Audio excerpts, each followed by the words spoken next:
पैसे लिए बैठे होंगे, कौन जिम्मेदार उनके खिलाफ कार्रवाई की जाए और इंक्वायरी जो इंक्वायरी कार्रवाई की जाए, उसमें इन्वॉल्व है जो लोग जो करप्शन की वजह से जो नहीं कर पा रहे उनके खिलाफ वो किया जाए। धन्यवाद।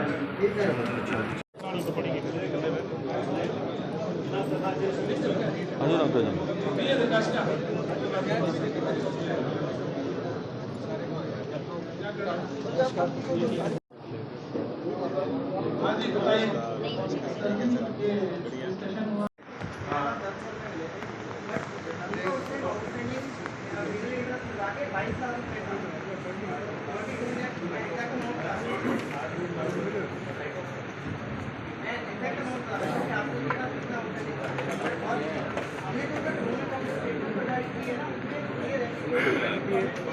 कोई स्टेटमेंट नहीं और इसके पास भी ऐसी कोई बैंक की कापी नहीं है भैया हमारे को दिखा सके भी मैंने कोई पैसा भर रखे।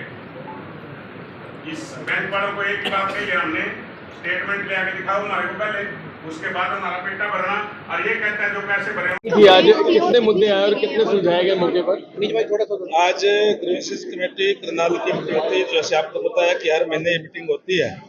इसमें टोटल 15 मुद्दे थे, जिसमें से 5 मुद्दों को सॉर्ट आउट किया गया है और 10 जो मुद्दे हैं उनको डायरेक्शन दी है कि उसका जवाब अगली मीटिंग के अंदर दिया जाएगा। जो हमने 9 जून को अगली मीटिंग जो है फिर से रखी है अगले महीने, और इस तरीके से आज ये ग्रीवेंसेस की मीटिंग में हमने लेकर के इसको करवाने का काम किया है। बीडीएस को लेकर बड़ा घोटाला सामने आया है, शिकायत आपके सामने की है, खुद विधायक भी मान रहे हैं कि ये घोटाला हुआ है। देखिए, जो घोटाला की जो शिकायतें आई है, भारतीय जनता पार्टी की सरकार है, जीरो टॉलरेंस की सरकार है, घोटालों को कतई बर्दाश्त नहीं किया जाएगा। उसकी इंक्वायरी के लिए ऑफिसर को दे दिया गया है और जैसे ही इंक्वायरी आएगी उसके खिलाफ अगर उसमें घोटाला पाया जाता है तो फिर सख्त एक्शन लिया जाएगा। बिल्कुल आपने ठीक कहा कि हमारे जो ग्रीवेंसेस के मेंबर भी और विधायकों तक भी शिकायतें, क्योंकि विधायक डायरेक्ट जनता से जुड़े हुए होते हैं, उनके पास भी शिकायतें आई है और उसकी इंक्वायरी के लिए क्या दिया गया है, जो भी उसके अंदर दोषी होगा उनके खिलाफ सख्त कार्रवाई की जाएगी। डीएफएससी आज को आना चाहिए था और अब आए नहीं, उनके खिलाफ भी कार्रवाई के लिए लिख दिया गया। प्रदेश की मंडियों में गेहूं के बैग सिलाई में गेहूं लगा हुआ है, ऊपर में 3 बरसात निकल चुकी है और खाली उसमें तरपाल नहीं डाली गई, पहले पर्ची लगाई गई है और कोई अधिकारी बोलने को तैयार नहीं है। यहाँ से सिर्फ 10 किलोमीटर दूर जुड़ाव में है।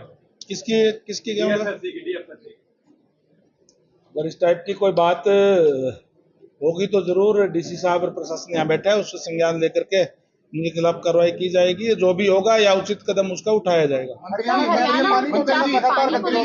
देश की अनाज मंडियों के अंदर सिलाई, जो गेहूं के कट्टे हैं उसकी सिलाई को लेकर कहीं ना कहीं घोटाले की बात सामने आ रही है। करनाल के अंदर ऐसा मामला आया सर, इसमें मजदूरों का शोषण हुआ है। सरकार 2 रुपए 16 पैसे कट्टा देती है, लेकिन मजदूरों को 1 रुपया मिला है। सरकार को भी नुकसान है और मजदूरों का भी शोषण। देखो, जिस तरीके से आपने जो बात कही है, या कई बारी जो भी कोई कंप्लेंट आती है उसके ऊपर तो इंक्वायरी के बाद ही पता चल पाएगा कि क्या मामला इस टाइप का है।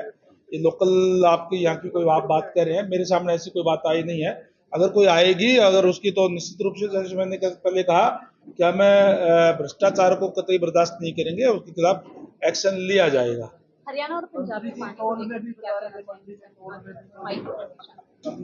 देखिए, जो हरियाणा और पंजाब की जो बात है, मैं कहूंगा कि पानी के ऊपर आम आदमी पार्टी की सरकार, पंजाब सरकार जो है वो ओछी राजनीति करने का काम कर रही है। वो कहते हैं कि हम 1 बूंद पानी नहीं देंगे। हम तो कह रहे हैं हम आपका 1 बूंद पानी मांग ही नहीं रहे, केवल जो हरियाणा प्रदेश का पानी है उसकी बात हम कर रहे हैं। ये जो प्राकृतिक स्रोत से पानी जो आता है और जो डैम है वो भी हिमाचल में बना हुआ है और उसमें पंजाब को भी, राजस्थान का भी, हरियाणा का भी हिस्सा है। लंबे समय से हरियाणा को अप्रैल, मई, जून के अंदर 8,500 से लेकर के 9,500 क्यूसेक पानी मिलता रहा है। पानी की उपलब्धता पे बीबीएमबी जो है वो डिसाइड करती है कि किस स्टेट को कितना पानी मिलेगा और पानी की उपलब्धता के आधार पे 8,500 क्यूसेक की बात बीबीएमबी ने हरियाणा की हिस्से की बात कही थी, केवल हम उसकी बात हम कर रहे हैं। ये संवैधानिक पद पे बैठे हुए जो लोग हैं, अगर असंवैधानिक कोई भी कार्य करते हैं तो गलत है। पंजाब सरकार को ऐसा नहीं करना चाहिए और माननीय मुख्यमंत्री खुद इसमें संज्ञान ले रहे हैं। जल्दी हमारा हरियाणा का पानी हरियाणा को मिलेगा। देखिए, जिस तरीके से आपके सामने है जो घटना हुई थी पहलगाम की, बहुत ही निंदनीय है और जिसमें पूरे देश को व्यथित भी था, दुखी भी था और बहुत रोष था। और मैं धन्यवाद करूंगा माननीय हमारे यशस्वी प्रधानमंत्री नरेंद्र भाई मोदी जी का, कि जिन्होंने अगले ही दिन स्टेटमेंट दी थी, पूरे विश्व को ये बताने का काम किया था कि भारत में आतंकवादी गतिविधियों के लिए कोई स्थान नहीं है। जिन्होंने भी ये किया है उनको कड़ी सजा मिलेगी। और मैं समझता हूं कि एक साथ 9 जगह पे आतंकी हमलों के ऊपर, आतंकी ठिकानों के ऊपर हमले करके उनकी कमर तोड़ने का काम हमारी सेना ने किया है। हम सेना को भी सैल्यूट करते हैं और मैं समझता हूं कि उन्होंने इस बात की कल्पना भी नहीं की होगी कि घर के अंदर घुस करके 9 जगह के ऊपर इस तरीके से उनकी कमर तोड़ने का काम करेंगे। जहां तक सीज फायर की बात है, सीज फायर के जो मांग भी पाकिस्तान की तरफ से आई थी, उन्होंने ही उनकी तरफ से ही नापाक हरकत की गई थी, क्योंकि हमारी तरफ से जो भी जो घटनाक्रम हुआ वो केवल आतंकियों के ऊपर जो है हमला करने का काम किया था। और उन्होंने उसके बाद जो पाकिस्तान की तरफ से जो फायरिंग की गई, जो उनकी तरफ से जो हरकत हुई, उसका मुंह तोड़ जवाब भारत की तरफ से दिया गया।